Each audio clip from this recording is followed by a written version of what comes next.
How's it going, everyone? Welcome back to Heartspawn Reads. I'm Mr. Harper, and I'm going to be introducing to you another book today, which I really recommend you check out during this school closure lockdown period that we find ourselves in. I'm going to be using my iPad today and the Kindle app in order to introduce this book to you. If you haven't already got the Kindle app, I would really recommend it. It's free to download. You can get it on pretty much any device, and it allows you to access the Kindle e-store, so you can download books straight away to your device and read them straight away. You don't have to wait for delivery. I think that Kindle books are still cheaper than normal books, and also there's lots of books on the Kindle app that you can read for free. So there's loads and loads of books there to keep you busy over this difficult period. The book I'm going to be introducing to you today is Warhorse by Michael Morpurgo. Michael Morpurgo is a very famous children's author who wrote books like Kenzuki's Kingdom, Private Peaceful, and this book, which I think is one of his best. It's also been made into a film and a West End show, both of which I would really recommend that you check out, obviously when the theatres open again, if they're still showing it, that is.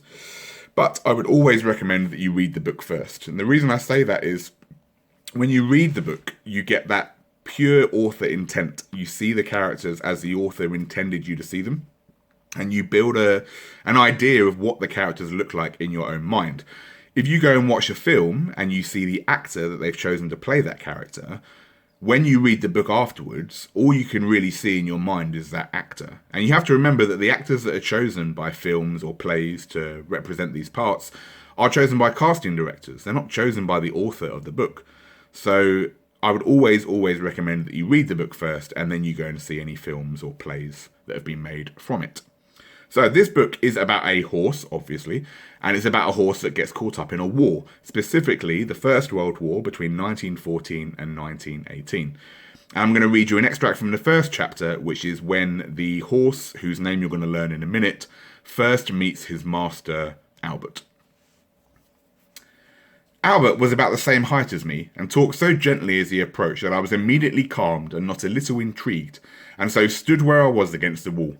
I jumped at first when he touched me, but I could see at once that he meant me no harm. He smoothed my back first and then my neck, talking all the while about what a fine time we'd have together, how I would grow up to be the smartest horse in the whole wide world, how we'd go out hunting together. After a bit, he began to rub me gently with his coat. He rubbed me until I was dry, and then dabbed salted water onto my face where the skin had been rubbed raw. He brought in some sweet hay and a bucket of cool, deep water. I do not believe he stopped talking all the time. As he turned to go out of the stable, I called out to him to thank him, and he seemed to understand, for he smiled broadly and stroked my nose. "We'll get along, you and I," he said kindly. "I shall call you Joey, only because it rhymes with Zoe, and then maybe, yes maybe, because it suits you. I'll be out again in the morning. Don't worry, I'll look after you. I promise you that. Sweet dreams, Joey." "You should never talk to horses, Albert," said his mother from outside. "They never understand you. They're stupid creatures. Obstinate and stupid, that's what your father says, and he's known horses all his life." "Father just doesn't understand them," said Albert. "I think he's frightened of them." I went over to the door and watched Albert and his mother walking away up into the darkness. I knew then that I'd found a friend for life. There was an instinctive and immediate bond of trust and affection between us. So that's the first moment when Joey the horse meets Albert, who's later to become his master. And there's a great story where Joey and Albert both are sent to war. They are separated, and ultimately, well, I'm going to let you find out for yourself when you read the book.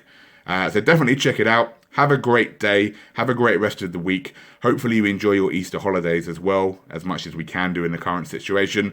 Don't forget, of course, to like, subscribe, hit that notification bell so you always know when Heartspawn Reads are uploading more videos, and I will see you next time.